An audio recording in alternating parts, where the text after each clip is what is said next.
Hello, and welcome to The Fool and the Philosopher. Philosopher and the Fool. Let's cover your 100 gorillas versus one man. Oh, 100 men versus a gorilla? Okay, yes. Yeah. I was going to talk about this like 2 months ago, I think. Yeah, the meme is long since Yeah. stripped of juice, and with our scheduling of uploads, it'll be It'll be back. It'll cycle back in. Yeah. It'll become popular. Well, we can just cover it quickly. We can go. No. I've got a lot to talk about here. All right. I don't think there's much to talk about. I think there is, because I think the whole thing was designed from the ground up.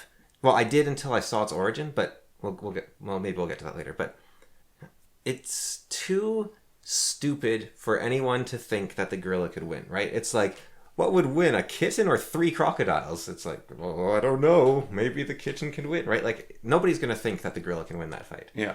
So I think it's just foreign enough, right? Because we don't see gorillas in our day-to-day life, right? Yeah. So we can get this idea that a gorilla is like 8 feet tall, maybe, in your head, or like King Kong.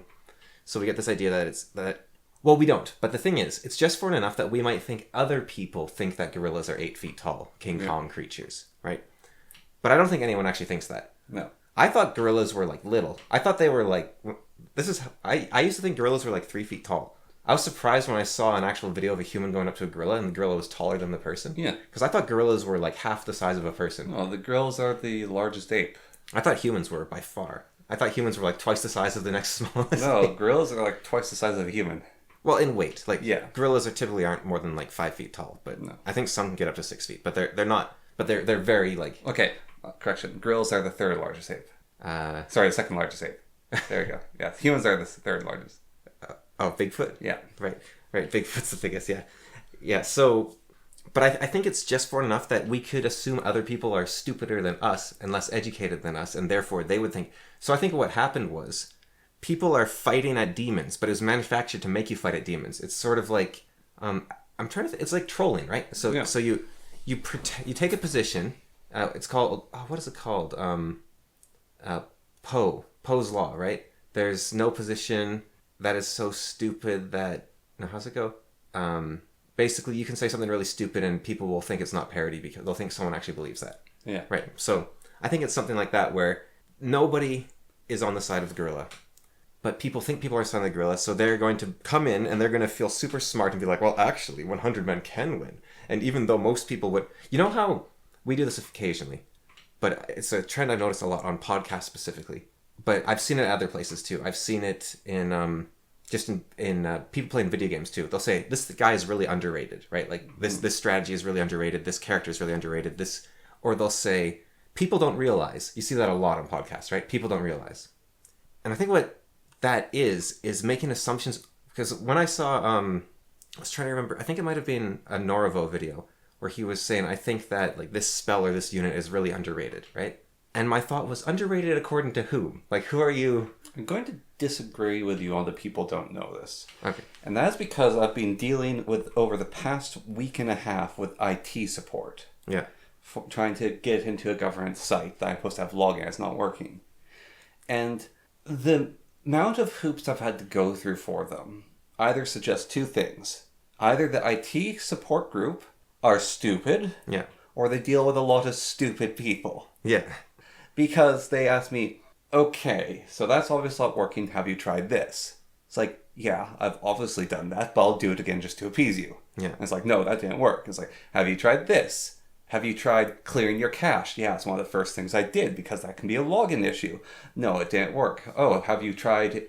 In fact, I tried logging in with a different computer to make sure it wasn't my computer. They're trying to solve for the lowest common denominator, yeah. Right? Yeah. And then it's like, oh, have you tried this and this? And then finally, I think like the top supervisor IT sent me an email just today or last night, which was, what's login system do you use? Like, what's your account? Yeah. And because it's linked to my bank account, my login. And I told him, I was like, oh yeah, we've been having problems with that specific bank for the last week or so. And we won't be able to fix it anytime soon, so you're going to have to log in with a different thing.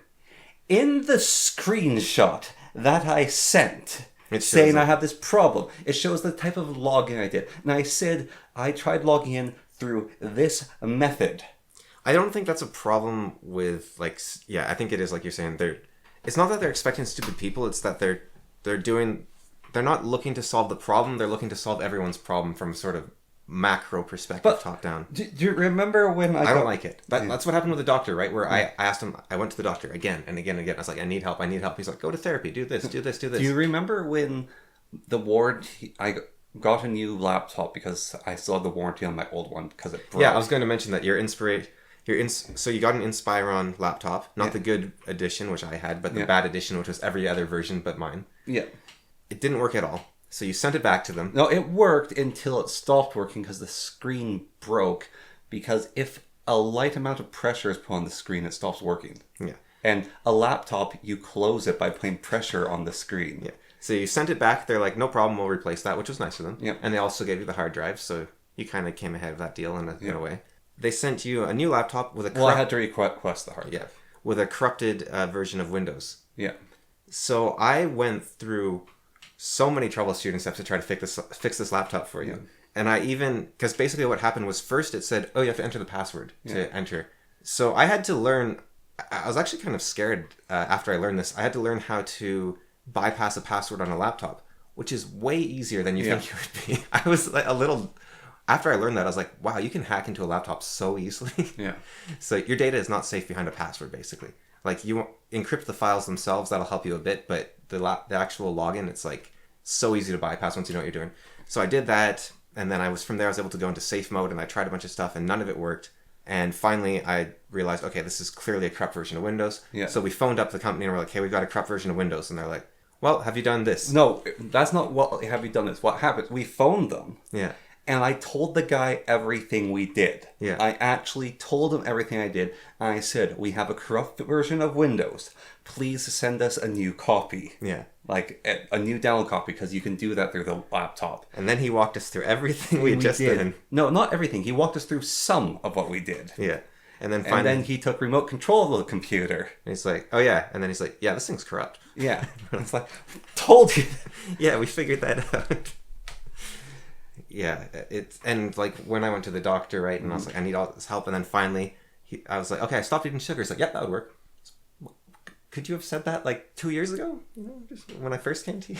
Was that So, yeah, and it's probably like just So no, not everyone knows this. Well, but that's not. They do. The problem is they even know the information, right? Yeah. It's just that they don't have the expectations. Also, so when you say not everyone knows this, even if people do know it, they might not hold it in their head, so it brings it to the front of their head. It's telling things people already knew, but they didn't know it.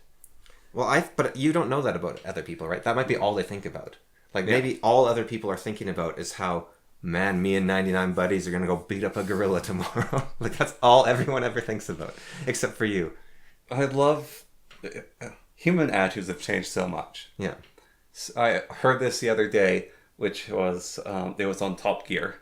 So, TV show, I think that episode was from 2009? Yeah. I said, when people used to hear that animal is going extinct, they'd go, oh, I better get one before they're all gone. They'd get their gun and shoot. It's like, yeah, I got the last amazing tiger. Yep, that's it there. Taxidermied. It's pretty cool, eh? Yeah. That's how we used to deal with animals going extinct. So, I think we don't know what other people are thinking. And I think what we're saying when we say people don't realize this, it's actually, I didn't conceptualize this myself, right? So if someone says, like, you might think a gorilla is like this 8-foot tall super machine, but really they have very low stamina. They're about the same size as a large human. They're much stronger than a human, though. Yeah. Like that's the main difference. Actually. But when they say that, what they're actually saying is, I didn't know this until I looked it up just 2 seconds ago. So when we did our first hypothetical of this, well, not our first, but we're talking about the choose to the rest try to kill you. Yeah. And you disagreed because you thought the crocodiles could kill the rats. Yeah. I'm going to counter you with that, which is crocodiles have no stamina. Do they not? No. I've never... Do you know they hunt by drifting like a log? Yeah. And then they have a short burst. You know how hard it is to stay focused for that long, though? They got mental stamina. Those rats, they'll just stare them down. But with the rats, you could be right actually about the stamina. But I think what people don't realize when they're talking about that situation is that they often say, well, biomass is all that matters, so I'm going for the rats. But they don't realize that the crocodiles weigh more than the rats, because rats are tiny. and crocodiles are huge. Well, it depends on the crocodile. If we're going with average crocodiles, they actually don't. I did the math. But if you go with like the biggest rat and the biggest crocodile, or like an average rat and an average crocodile. If you go with the biggest rat, they outweigh. Biggest rat's like 2 pounds. No. Well, not like world record rat, but like the upper end of like a rat. Have you ever seen the videos of the New York rats? Have you seen those things? They're like the size of... They're bigger than guinea... They're huge. I don't believe they're going to be like the size of a cat like you're showing there. They're massive. Like, okay, do you know this about... Well, actually, if we want to go with the truly biggest rats, you know about the Russian super rabbits? Yeah. People have done that with rats. Well, they're German, I think, but yeah. Yeah, the German... The Angora rabbits, I think they're called. Yeah, people have done that with rats. I could possibly believe that, but I mean, also there's the ROUSs. But yeah, rodents of unusual size. Like, there are some animals that are surprising, right? Look, like, what's surprising? Most people don't know this. Yeah. But griffins mined gold. And cyclopses wanted their gold. And so they fought the griffins for their gold. What? The original myth of the griffin comes from Pliny the Elder. Oh, it's Pliny, is it? And he talked about a tribe of one-eyed giant savages... And they're in a land with griffins, and the griffins were savage half-beasts that would mine for gold. They would dig burrows for gold and collect it and hoard it. And the tribe of one-eyed giants would fight them for their so gold. not necessarily cyclopses. No. Yeah, because I don't think in the Odyssey they even say the cyclopses have one eye. Yeah. Which is weird. Yeah.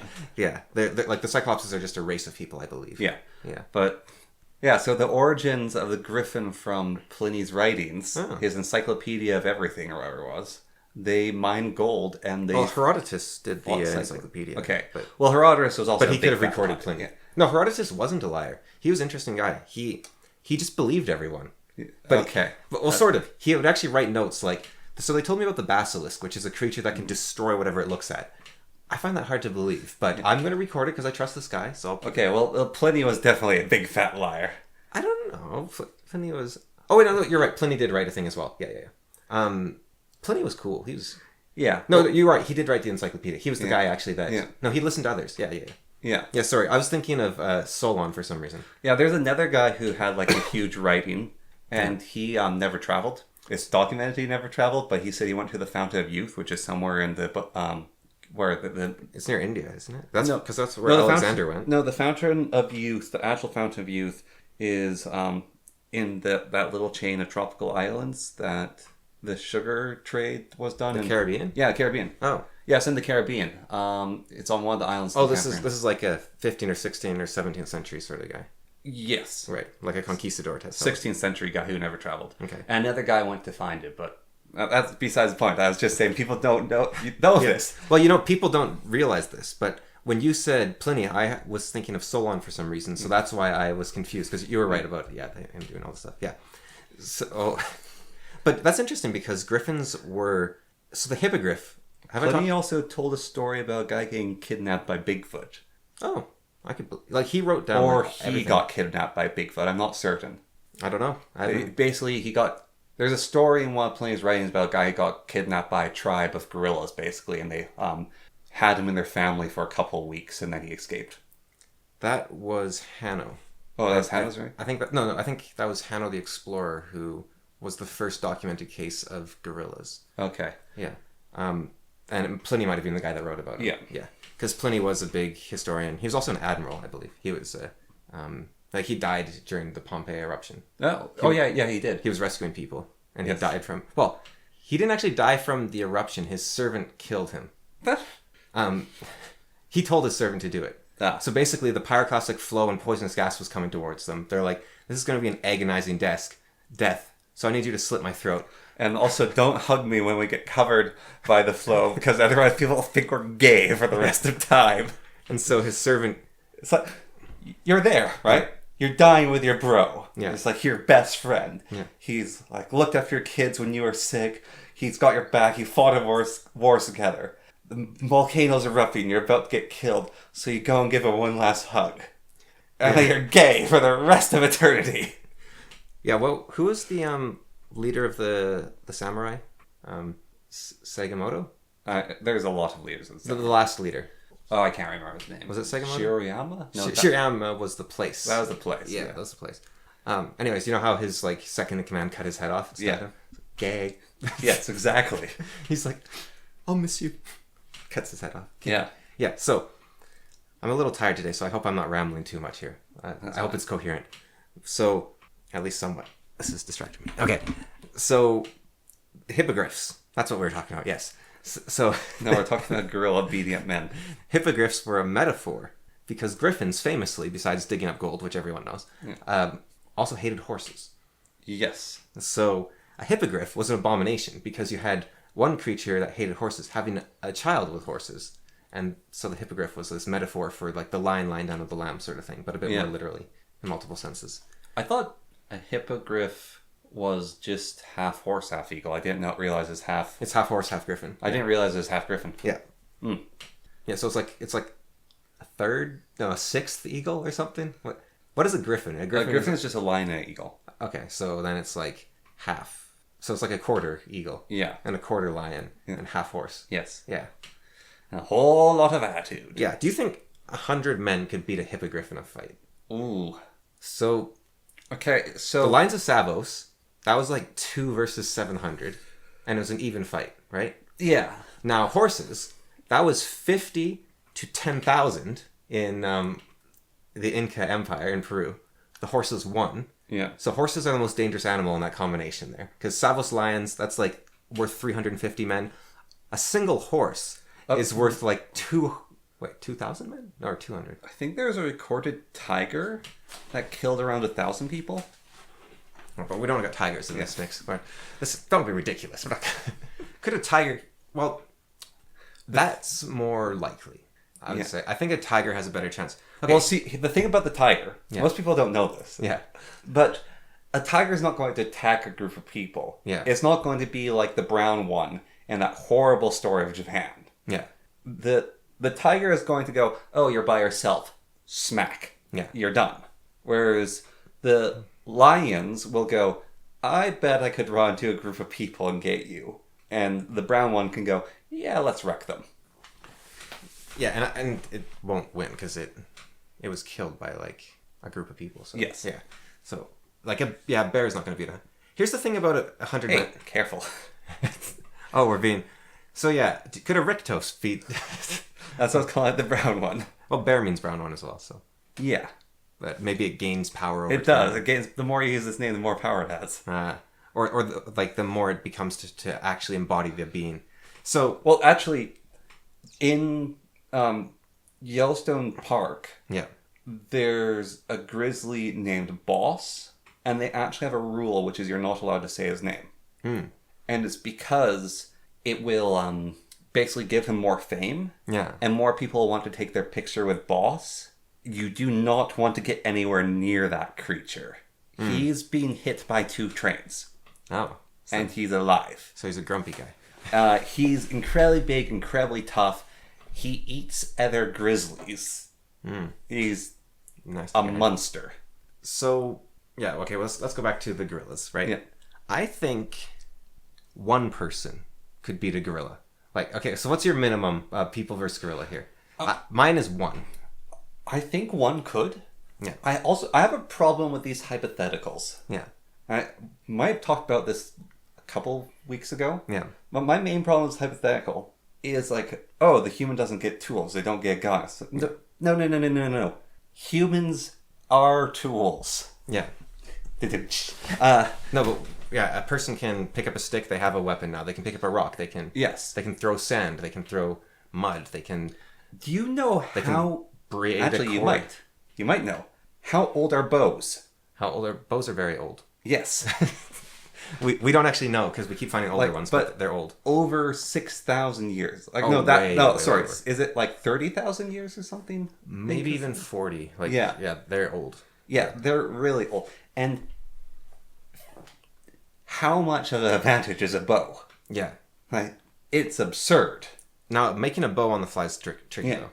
But you can make an atlatl on the fly or a sphere very quickly. Yeah. Yeah, or a dart or whatever. But the thing, I don't think let's say you're in like a concrete box, right, against a gorilla. I still think a person could beat a gorilla. Yes. And I would even give them decent odds. Because gorillas are not... Now, I haven't tested this personally, right? But I don't think gorillas are as fast as people. And I do know that they have way less stamina than people.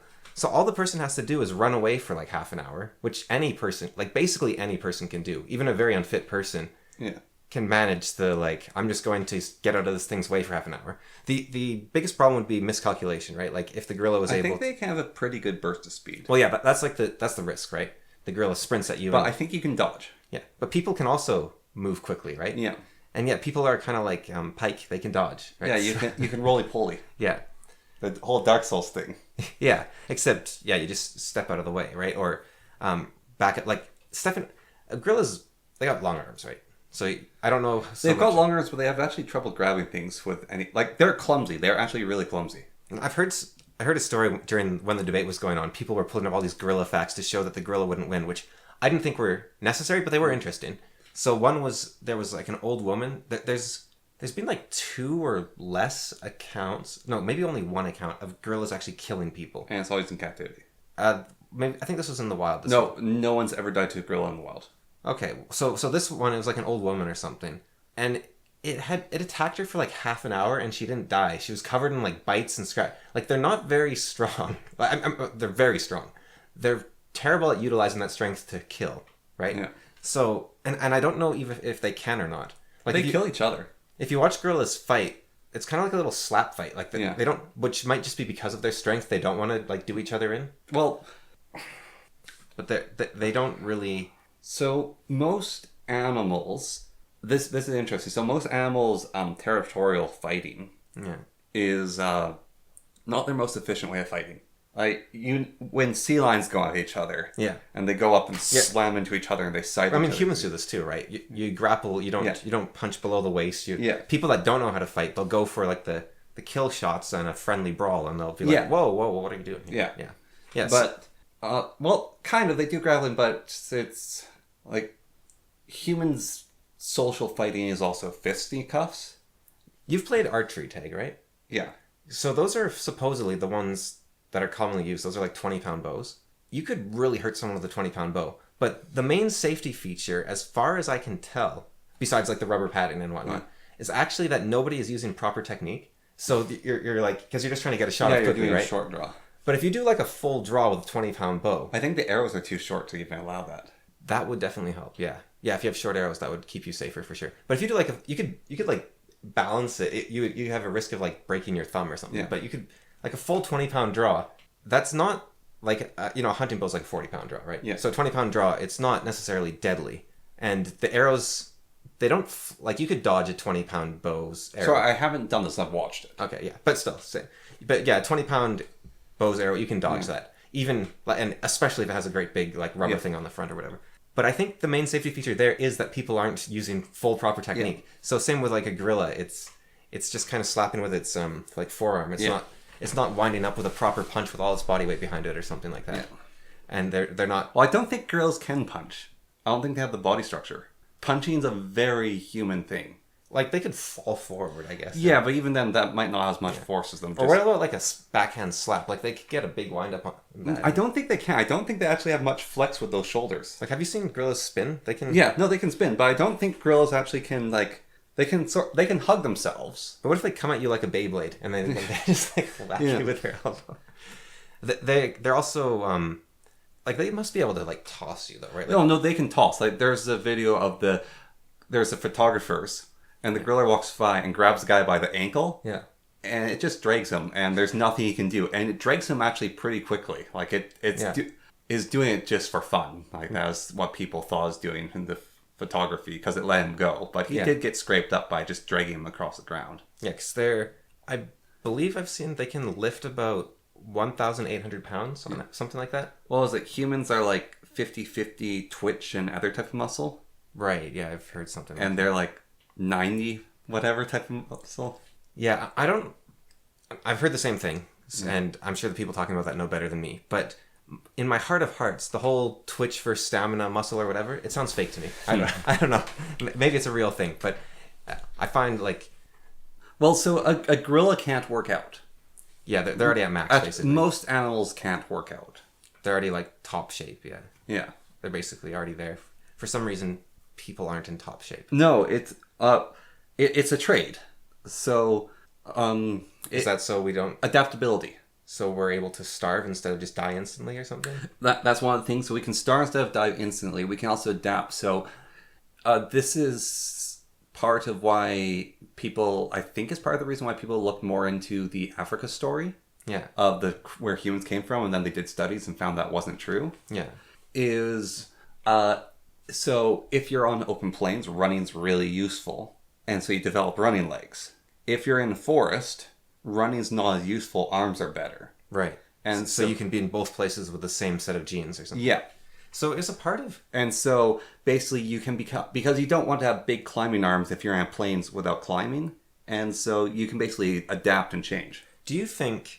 And I don't know if we know this, but do you think a part of exercise is just epigenetics? Like, you're switching on... and then, if that is true, could bodybuilders have, like, buff babies? Because they're like, changing the epigenetics. That'd be kind of cool. Epigenetics is weird, because your epigenetics doesn't really go to your children as much. It has the potential for your children to get it. Right, but, like, just be switched like on versus off. Yeah, so the small mouse studies I looked at with epigenetics is basically you can turn them on, and you can start utilizing them. And then your children will be more likely to have those epigenetics if you turn them on. Yeah. But your children don't get them, they also have to turn them on. But if you're a parent who has them, then your children are probably going to be raised in a way that will turn them on. Oh, okay, so it might be more nurture than nature in some ways. Yeah. Okay. Well, the nurture is the nature. Yeah. That's the whole epigenetics thing's like, it's been ages since I looked into it, and it was cutting edge. Our like biology teacher would excitedly tell us about it, and when a biology teacher who's a nerd tells you about something that's cutting edge, it can be really hard to understand, especially when you're in high school. But basically, as far as I understand it, it's nurture versus nature isn't the question. It's nurture causes nature. Right, which is completely the opposite of what you'd think, like nature causing nurture or something. Yeah. Yeah. And I'm sure it's both, right? Like, yeah. It goes in both directions. Well, it's the question... So that teacher had the response to... what came first, the chicken or the egg? Yeah. His response is the chicken is the egg. Yeah, they're kind of the same thing. Yeah. Yeah, that makes sense. So, going back to the gorilla, I guess. Yeah. Okay, so let's say the humans are, like, chained to the floor. and I think even then the gorilla might have a heart attack. Well, this is, like, drop down and do, like, 100 push-ups, right? Yeah. I wouldn't say most people can do that. Let's at least... half of the human population, I'd say, couldn't drop down right now and do 100 push-ups, right? And probably far less than that. Yeah. Like maybe 10% or less, right? Like that's... I can't do that. Yeah. So probably less than 10%. Yeah. It's a hard thing to do, right? That's a push-up. A punch is probably...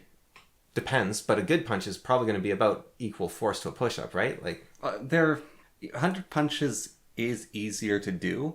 But actually, if you're trying to kill someone with a good punch, like you're not just doing. Well, that's the thing. So if you go to a heavyweight bag, and you're not doing what's it called, like Ip Man style? Yeah, but you're actually trying to like punch. You're doing full step kata karate punches. Yeah, and you do 100 of those. You're trying to punch a guy's head off or something, right? Like you do that once, that's tiring, right? Like you put all your force into a punch. I think that's equivalent to a push-up. Maybe I'm better at punching than push-ups, but like. Think about like a push-up isn't... Well, I guess it depends on how much you weigh. A push-up's going to be harder the more you weigh, obviously. Yes. But if you kill a man in a single punch, that's a very heavy punch, right? Yes. Right. So you have to do this heavy punch, or you have to do multiple punches. So I think that if the men were like chained to a wall and they couldn't move, and the gorilla just had to punch them all to death as it went along, it would get tired before it made its way like halfway through the men. Yeah. Like I don't think a human could do that either. Except for Ip Man, apparently. Well, it's him versus 10 black belts.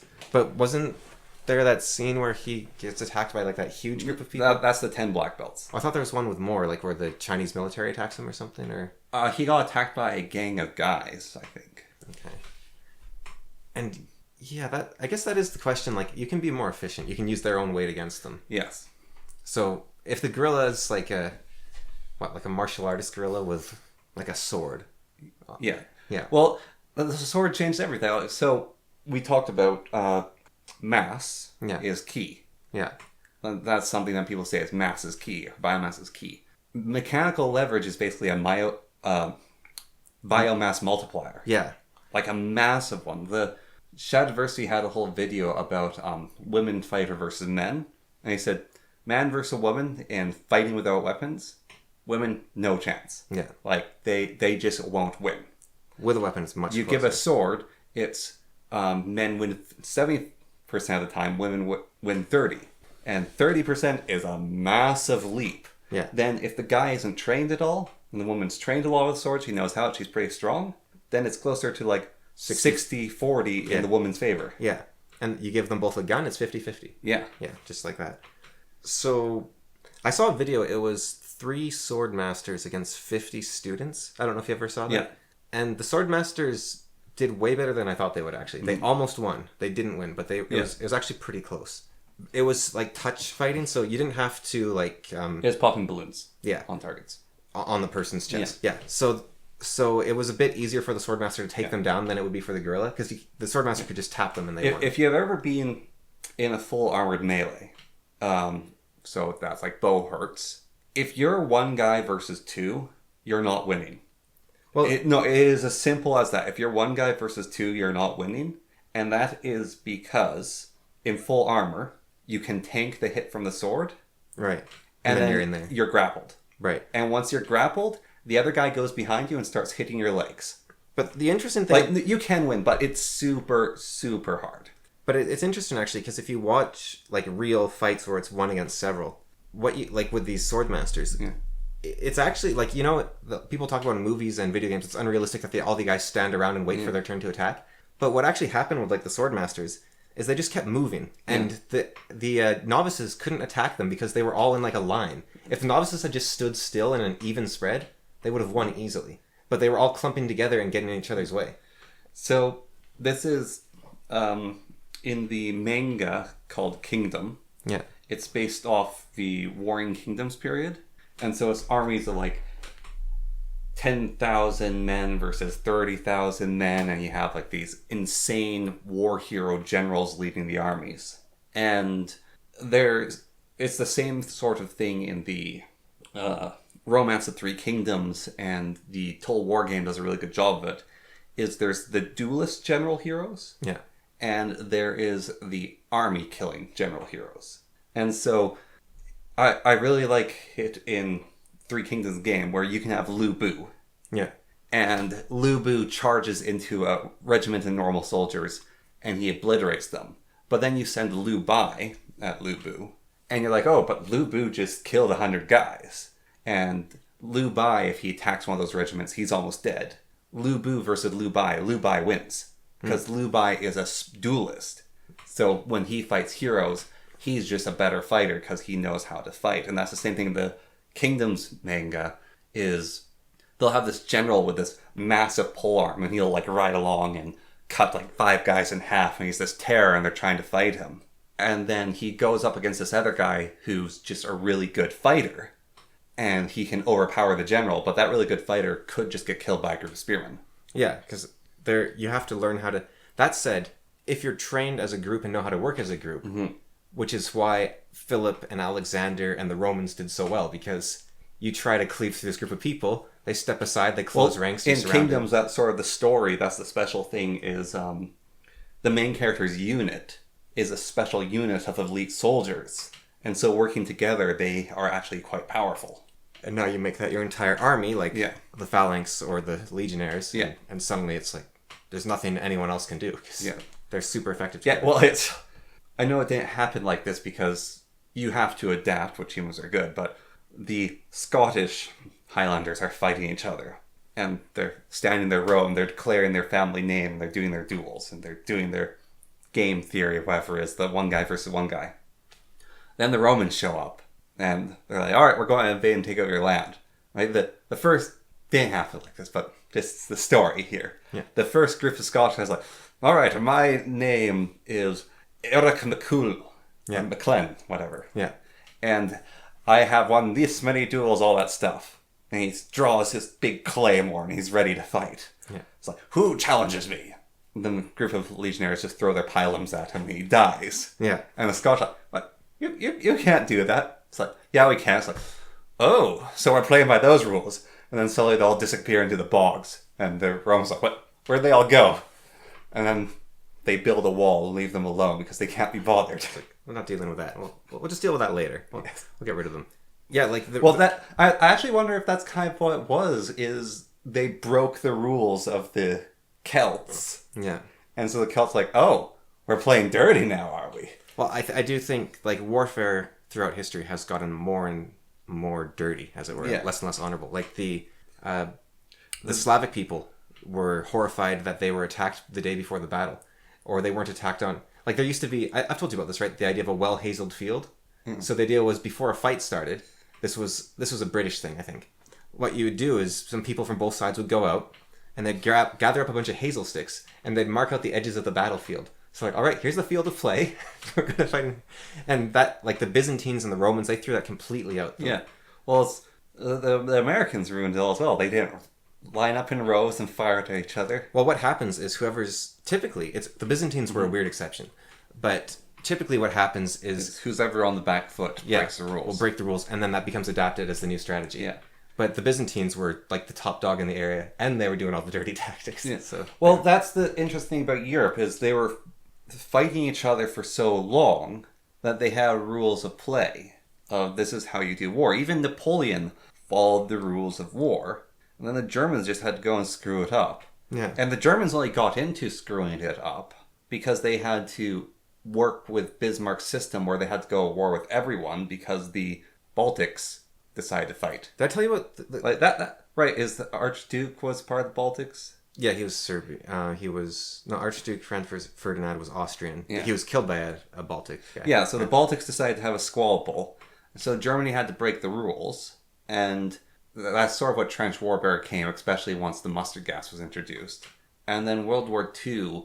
Japan was breaking all the rules. And so was Germany. The Blitzkrieg changed all. And part of the reason why the Blitzkrieg broke all the rules was because they basically reinvented the tank. Instead of being this slow machine that's really good at dealing with trench warfare, the tank became this fast machine that could drive on any terrain. And take things over. So the French, we've got this giant mountain range, and we've got Belgium with a forest. The Germans cannot invade us. No, that forest doesn't matter to the Blitzkrieg. They went through it. Like the whole joke about them going around, what was that mountain range fortress called? Oh, that was the Maginot Line. Yeah. The whole joke about them going around the Maginot Line through Belgium, it's not the French being stupid. It's the Germans shouldn't have been able to go through Belgium that fast. Well, they also went through the Ardennes because it was a heavily forested area, so they're like, they can't send an army through a forest. And the tanks could just drive through. Yeah, but it was a mix. They went through the Ardennes, they went through Belgium and Poland, all the same places. Like, they can't get through that area that fast. So, yeah, they shouldn't be able to get through it that fast. You should have had time to gather your armies and fight them. No, it feels like, the French surrendered. Yeah, no duh. France is massive. Like, France is actually massive. It's the biggest European country, I think. If you don't count Russians as European. Yeah. And even then, like, the occupied part of Russia versus the occupied part of France, like, all of France has lived in. It's only, like, the little tippy end of Russia that's lived in. And Paris is, like, in the middle, far away from Germany. The Germans were there in, like, 3 days or whatever it was. Like, that's unthinkable. You surrender. Back in my history class, I had a friend who made a joke about World War II where it's like, our Maginot Line is impenetrable. The Germans can do nothing to get through here. It's like, Pierre, there is something I must tell you. What? Well, you know the Ardennes. Yes, well, the Ardennes. It will stop all the tanks and all the soldiers. Well, I built a road.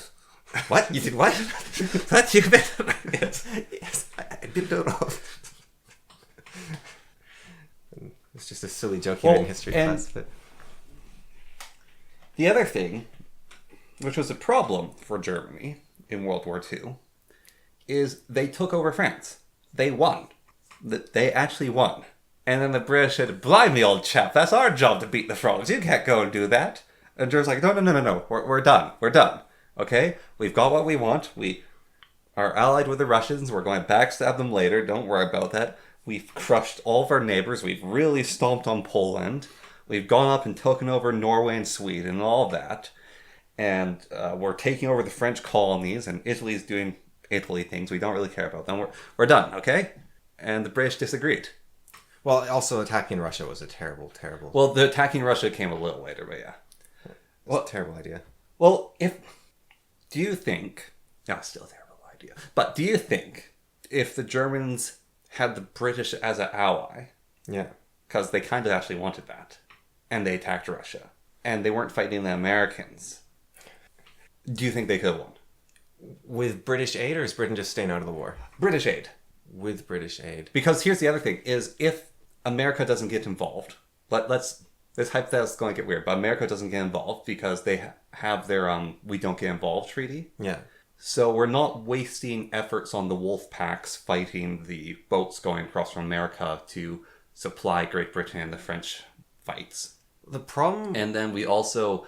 Japan is nibbling at Serbia. Or not Serbia, is nibbling at...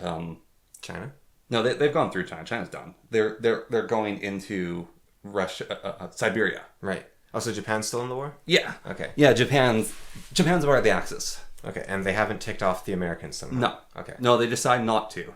Like, the Americans stay neutral. So it's basically Italy, Germany, England, and Japan versus Russia. Yeah. So I think... Like, they have one of the few groups that ever beat...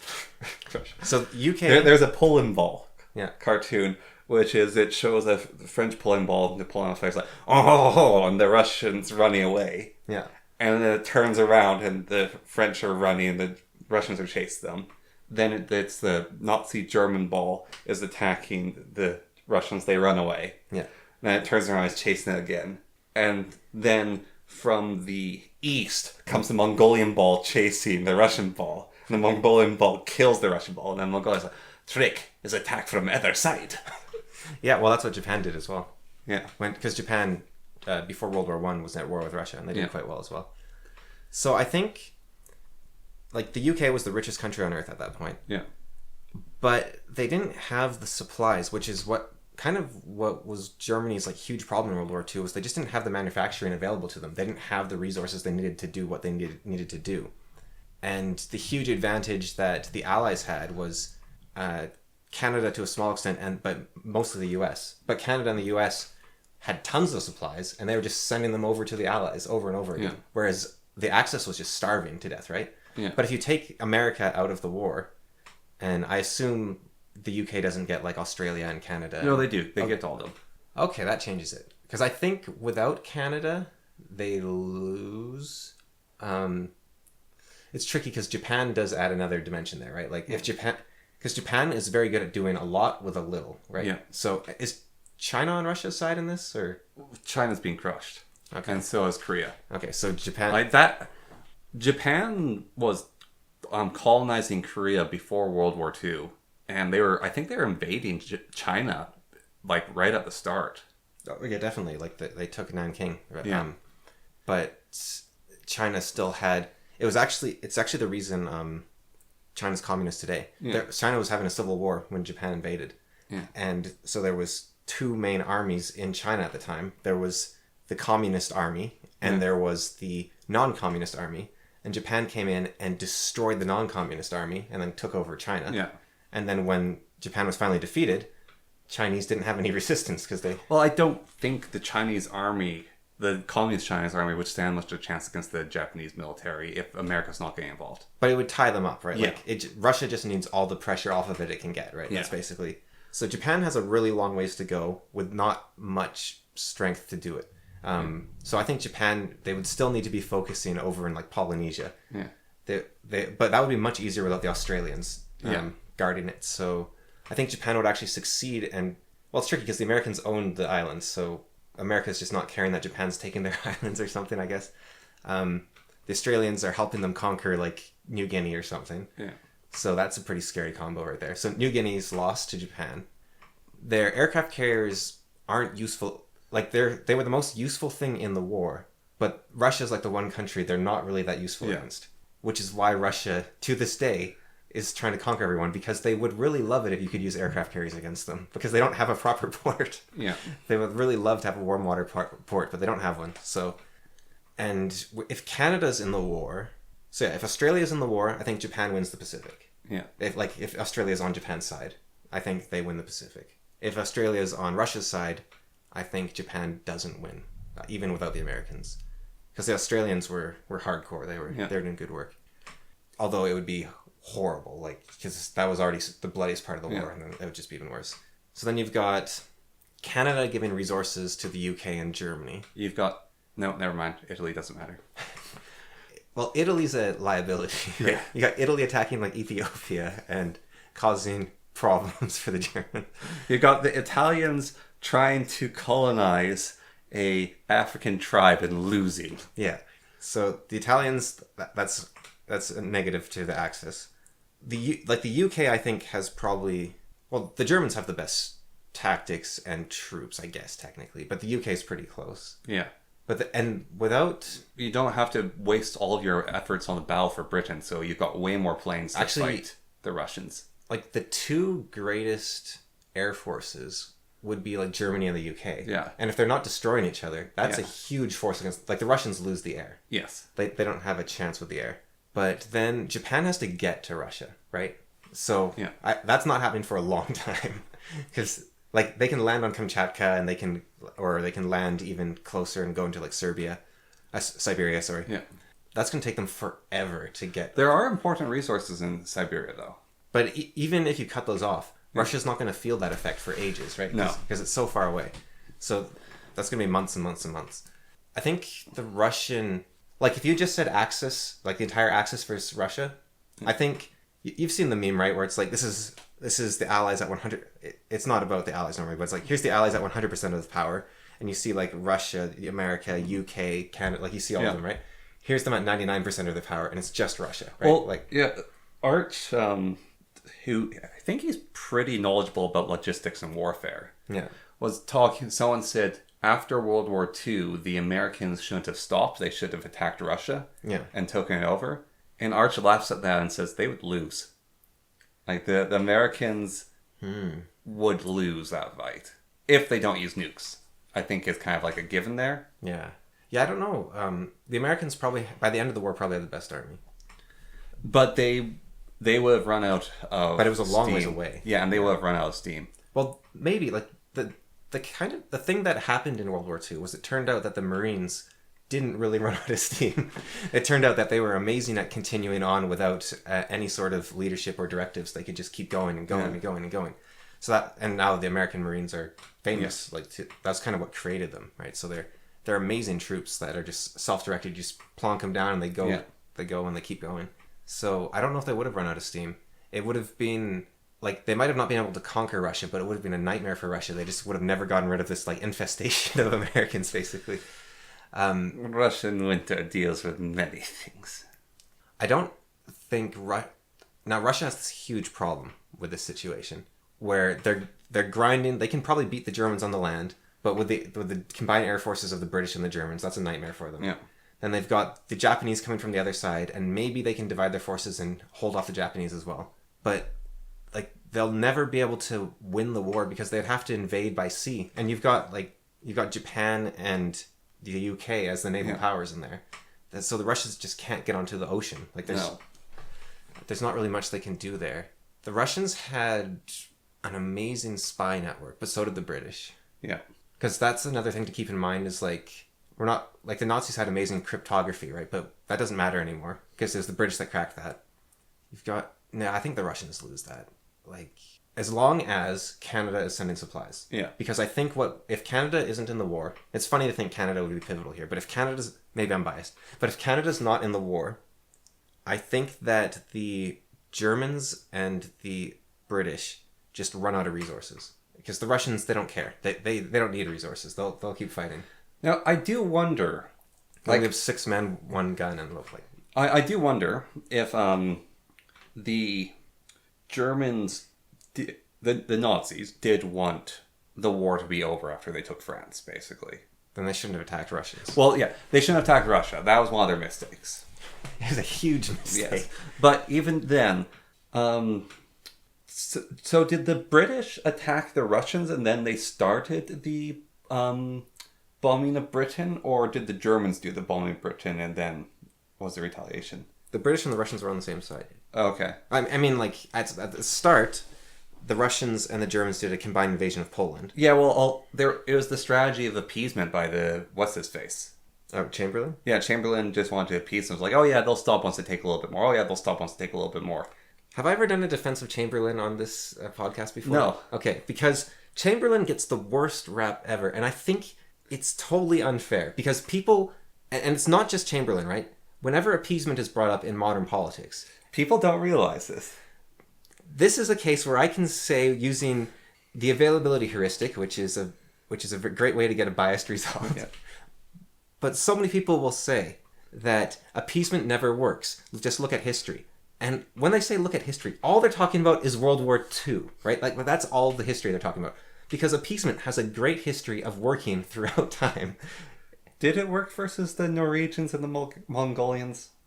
The Norwegians and the Mongolians? Yeah. I have no clue about that. That sounds amazing. No, I'm saying like separate cases. Like I thought that the Mongolians invaded Norway. Giving the Danegeld. I mean, depends what you mean by it working, right? Like, and what if they hadn't given the Vikings the Danegeld? Maybe the Vikings just conquer France. Or that's interesting. That's the problem of the Y2K bug. Yeah. It's like... it was a big scare. It was nothing. There's no problem. It was a big scare. Yeah. But that's because they fixed it, right? Yeah. So, Vietnam, the country, basically exists because of appeasement. Like, back in their founding history, they're like, okay, let's just stop fighting. We'll just have this place. And to be fair, actually, I think the appeasement did work with Mongolians.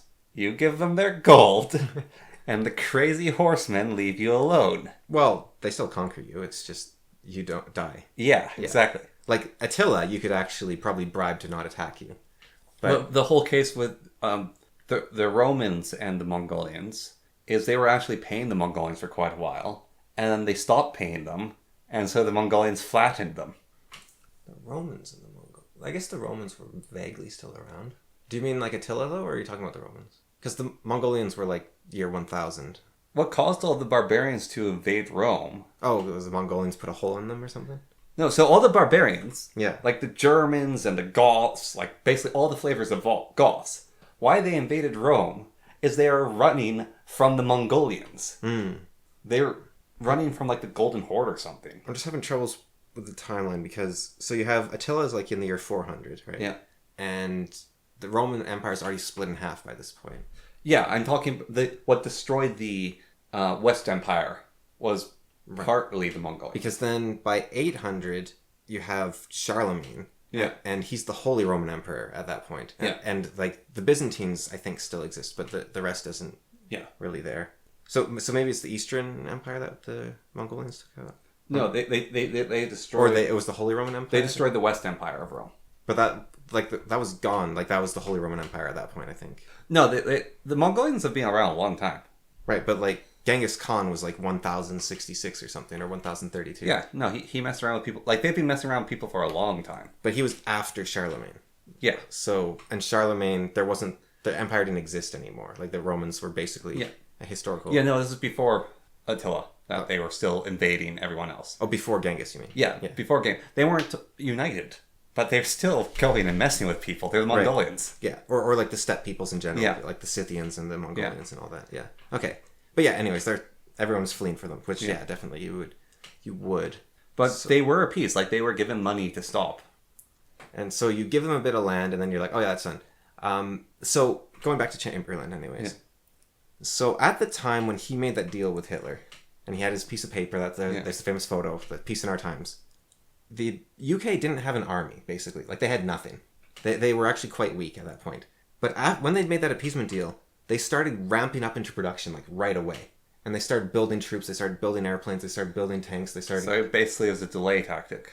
It wasn't necessarily why he did it, but it worked that way at least. And maybe he did do it on purpose. Well, he could have hedged his bets. Yeah.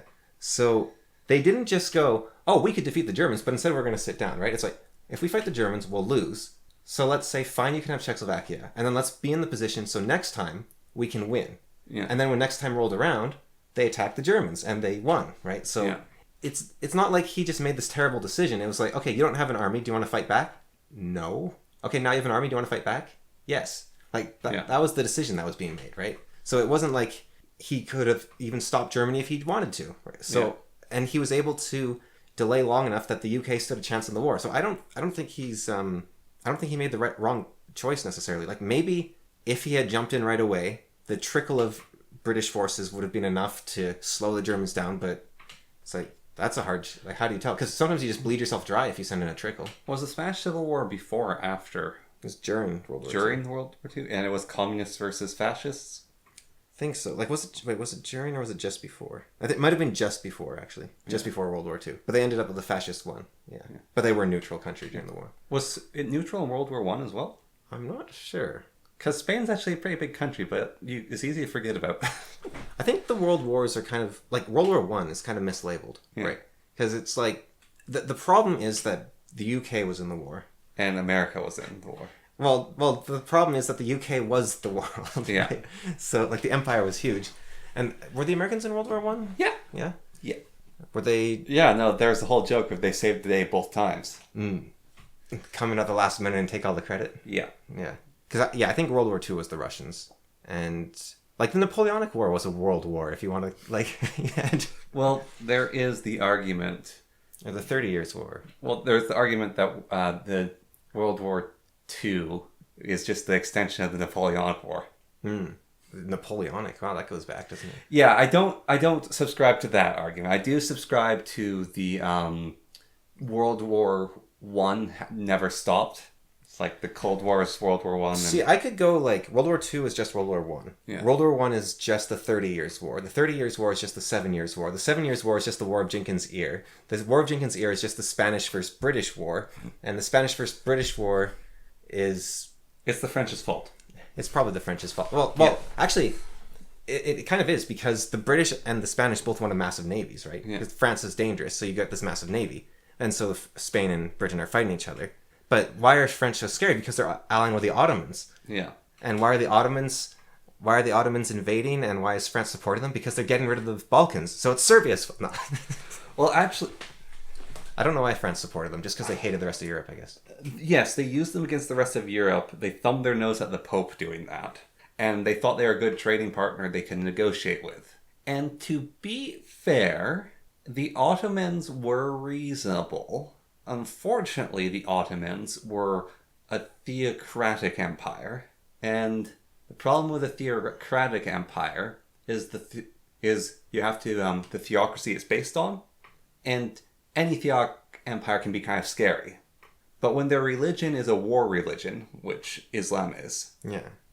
and then you have a sultanate of the Ottoman Empire go, yeah, I think I'm going to stick more close to the tenets, you get a problem. Yeah, and why... Like, where did the Ottomans even come from? What was... Like... They came from the Turkic tribes. Yeah, but, like, why did they become an empire? Like, what happened to the Umarids? Where did the Ottomans come from? What happened to... Like, was Suleiman an Ottoman? Or not Suleiman, sorry, Saladin. Was Saladin was, I think he was an Arab. Yeah, but, like, what happened to his Persian He was or a Ottoman? Timurid. Was he not? No, I don't think Saladin was. He might have been an Umarid. No, he's Persian. Yeah. Because Saladin fought... I think that the Turkish tribes are in the Persian area. Like, it's hard to base it off the map we have today because that area's a mess. But I think they're from that area and they just sort of took the mantle and took everything over. Like, I know where the Turks are, right? It's just more like, why do they have an empire? Where did that come from? Well... Because what was going on during the Crusades, actually? Because... Which one? Well, I'm just thinking, like, let's say Saladin, right? So Saladin and Richard the Lionhearted, I think it was, were fighting each other, and they were friends, which is messed up. They were friends. Saladin was a evil bastard, but whoa, I thought he was respected as like this amazing general and like one of the best in history or something. Oh no, he was. He was an amazing general. He was noble in combat. He had a treaty in the city of Jerusalem when they took it over not to kill the Jews, which was unusual at the time. Yeah. That was only Jerusalem. Everywhere else it was go ahead and murder them. And in Jerusalem they were enslaved, they were beaten, the Christians. Basically there was such a large population in the area that he realized he couldn't get away with killing all of them. So they killed the Christians and tortured them and everyone else who wasn't Islamic and... So the first crusade was like in the 800s or the 900s? Or was it earlier? It can't be earlier than the 600s. Okay. Why is that? Islam was only created. Well, Islam was in like the year 1000, wasn't it? Like that was when Muhammad was around? No, it's 600. Oh, is he that far back? Yeah, so it's 600. So it must be in the 800s because I think it took it 200 years to get there. Well, that's kind of my second question was, were the first crusades against Islam? Oh, they were. Okay. It was a response. So Europe kept getting invaded and the Kingdom of Jerusalem was being attacked. Well, I know Jerusalem was being attacked, but I didn't know if they were Muslims or if they were like... No, it was Muslims. Arabs or... No, it was in response to Muslims. Right, because the Umarids were Muslim. Yeah, they wanted the Holy Land. Right. And they were the first people to really have that. So then... Okay, so the Vikings were like the year 700. It's kind of weird piecing it all together. What was going on at the same time? And like, because you're like, well, the Vikings were all the time. The Vikings were in like the year 400. They fought Alfred. Yeah, that's 700. Sorry. No, I mean the Viking Age, not the first Vikings, but the Viking Age, when the Vikings were actually a powerful force conquering the world everywhere. They were the king of England for a bit. Yeah, like where they were like this massive, powerful force. Canute was the king of England, right? Of a lot of places, yeah. Yeah. Well, I don't know if England ever fell technically because like London didn't fall. Yeah. So you could say that like they lost their capital, but they changed the capital to London because it was a fortress in a swamp. Yeah. So it was like untakeable. But I'm just wondering like, so you've got like the Umayyad Empire, right? Yeah. They have probably tens of thousands of men, hundreds of thousands of men. They're this massive empire. And you've got maybe Saladin or whoever was before him there. And then you've got like famous people like Richard the Lionhearted and whatnot going on the Crusades. But England was like, there was nothing there. Like they were like some guys in a shed. And and then Robin Hood. But like, do you think like the Arabs like over in Jerusalem are like, why are there random barbarians just showing up on the shore? Like imagine today if like the Sentinelese attacked like the United States of America. Well, they weren't random barbarians. It was weird forest men. Yeah. Weird forest swamp men who are really, really uppity are showing up with actually quite good technology. But they're like on the opposite side of the planet. Yes. And they have this tiny little kingdom. And they're attacking like one of the greatest empires on Earth, if not the greatest, like besides the Chinese. Yeah, probably and they're doing it to stick it to the French. You're just like, who are these people? What's going on? Yeah, and their armies managed to push you back to a ridiculous degree. I think the First Crusade's the most successful. Like, imagine if Kosovo today like invaded like Mexico or like the United States, and they're like, haha, we'll take its land back for Kosovo, and you're like, you've never had this land, but why are you here? Well, they did have the land, though, because the Kingdom of Jerusalem came from France, and it had been there for quite a while. Right, but they're not Arabs. They're random, like, people from the Dark Lands. They're over there in Europe. Like, they're just like these complete strangers. Well, I mean, it's always been connected, I guess, but... Well, they did know about them, though, because they did a lot of piracy, and they took over Spain. That wasn't the Umarids, though, right? That was different. Yeah. It might have been the Ottomans took over Spain. I don't remember which Muslims took over Spain. Well, it was like the Moors, but I don't know. Yeah. Because the Reconquista took place, and that was kind of like unthinkable that they actually did that. Like, yeah. They had so little left, but that's actually there's a saying from that province that's left. Did you know that? It said like the province's name, I forget its name, is like Peloton or whatever, and they're like, Peloton is Spain. All the rest is reconquered territory. So one of the things about that I was listening to a podcast about is basically they take it over and they say convert or else. Yeah. And so one of the big things about, it's like the Dark Age, and then all the technology came from the Muslims. Yeah. And they're holding the wells of knowledge. What it actually is you have the Kingdom of Jerusalem, which is kind of the center of the world. And in the Kingdom of Jerusalem, there are a bunch of oppressed Jews and a bunch of Christian monks and a bunch of Christians. Now, the two groups that are important that we're looking at are the Christian monks and the oppressed Jews. So, Jewish people seem to always be overachievers. And so they have a lot of innovations and technologies. And do you know who all the scientists are? Christian monks and their children. And so you get taken over by Muslims and they say, we're going to kill you or else. Well, sorry, convert or else. We're going to kill you or else. We're going to kill you or else. Or else what? I choose else. We're going to convert or else we're going to kill you. Yeah. And so huge amounts of Jewish people and... Which is pretty civilized if you think about it. Yeah, and Christian monks. Like compared to, we're going to kill you. Yeah. Convert or pay the jizya, whatever, fee. Yeah. And so they're in the Islamic Empire, but they're still scientists. So they're still writing their books and doing their libraries and doing all their technology thing. And then the sultanates are going to take those and write it down in Arabic. Because it's like, oh, this is pretty good stuff. And so all that knowledge that was stored in, preserved, so to say, or in the Islam, it's not as cut and dry as that. It was the Christians and the Jews and the Muslims were all doing science and technology.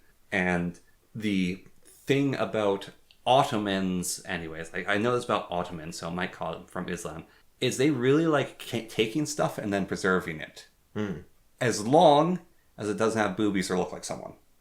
Otherwise they destroy it. But the famous final conquest of Istanbul. Yeah, Constantinople into Istanbul. So they get their boats in the harbor, they're taking down the walls, they're bombarding it, they get over the river, they take over the city, and the soldiers are all ready to loot. And I can't remember the Sultan's name at the time. He says, any man who kills one of the citizens will be beheaded by me personally. Do not loot, do not pillage. I want you to start rebuilding the city now. That was Suleiman, wasn't it? No, it wasn't Suleiman. Wasn't he the guy that conquered Constantinople? No. Oh. No. The guy had actually a pretty cool name, but I can't remember it. And he said, I want to be able to do morning, morning prayers or afternoon prayer. Like, he basically said, go to the Hagia Sophia. Rotate it. And start converting it into a mosque immediately. Yeah. Because I want to do prayers. And when he got to the Hagia Sophia, he actually was really upset. Because it's this amazing church that you can, like, see from the shoreline. And he went inside there, and it's, like, all dusty and unused. Because they were the Orthodox church. And the Orthodox lost favor in the... Byzantine Empire. Yeah. And so they weren't using the heart of Orthodox religion. Or I guess Roman Empire, technically. Yeah, they weren't using the heart of the Orthodox religion. And so he went in there and restored it and then started building onto it. And he wanted the city. And so they took her story, they tried to preserve it, and then it's like one of the saddest cities I've ever been to. I kind of hated Istanbul. Yeah. Because you can still see the old wall. Like the wall of Constantinople, the greatest wall, second greatest wall ever built around the city. Yeah, I'm trying to... It was like red, right? Was that... Yeah, it's a red brick wall. Yeah. And so you can see it. And it's like torn in areas and there's holes and it's decaying and there's buildings built into it. And it's... You know the whole thing of like the giants must have built this, like the aqueducts, like the whole thing of the Dark Age European savages living in the ruins of the Roman Empire. Yeah. Even today, it feels like the Dark Age savages are living in the ruins of the Roman Empire when you're in Istanbul.